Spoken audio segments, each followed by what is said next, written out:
Hi, everybody. So it's the next day. My friend Ted is here, and we are working on the pieces for the left spar. There's my buddy Colin just came by. So, oh yeah, we're going to check out his new tip tanks for his Bonanza, which are very sweet. Today we're working on the rear spar, and this is kind of an interesting chapter because this also deals with a service bulletin from Vans about the inner aileron bracket. Apparently there's been some cracking along the spar itself and along the bracket uh, hinge or flange bend. So we'll have to go through the instructions and put in a different type of bracket instead. Vans does a good job. They don't include all of the pieces for the original wing and the service bulletin pieces on the side. All the main pieces come. The service bulletin has all of the fasteners and a big long set of instructions on how to repair it. And all I can say is I am so glad that I don't have to repair it. And I just have to install it normally. And that's how it goes. If it's in your plane, nothing, and you don't see any cracking, don't worry about it. Just, it's one of these things that kind of like an AD, an airworthiness directive, you'll just, every time that you inspect the plane, you'll go back and check it again just to make sure it's there, make sure it's checked off. Yeah, so no damage, don't bother with it. If you see the damage, repair it. If you haven't built the wing yet, just use the new parts.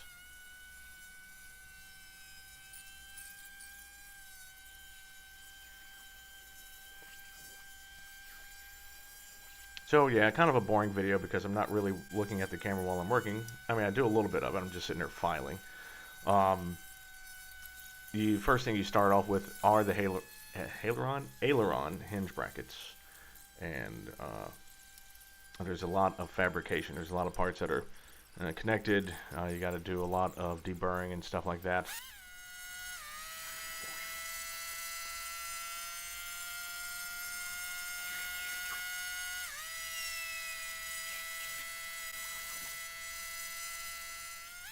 And that's one kind of thing and that's one thing to kind of talk about really is, service bulletins versus ADs, experimental versus regular. This is experimental aircraft. We don't have airworthiness directives. Oh, wings were found to be falling off. Now, in real life, that's an airworthiness directive.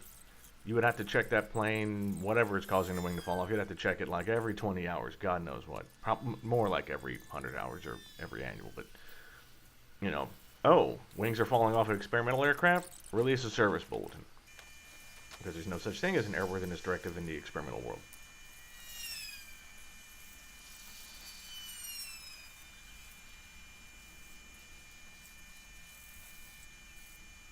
And because it's not technically a directive, you aren't required to do it.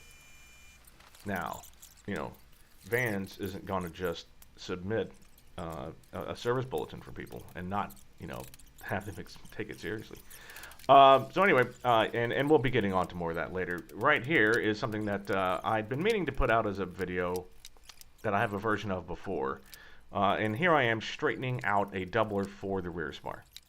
This is the twang method, where you attach the spar or whatever it is kind of piece, because this is a big stamped piece and it's got a huge warp to it and you need to straighten it.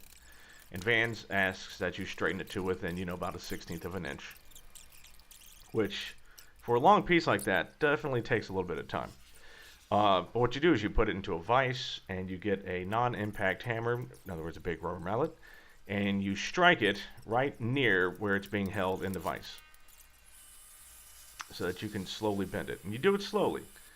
You don't want to just smack the crap out of it because you could overbend it. And then when you correct the bend, then you're putting crack stresses all throughout the material, so you don't want to do that. You want to just sneak up on it being straight and then stop, and then go back and do the other side. Pretty simple. It just takes a little bit of practice and patience.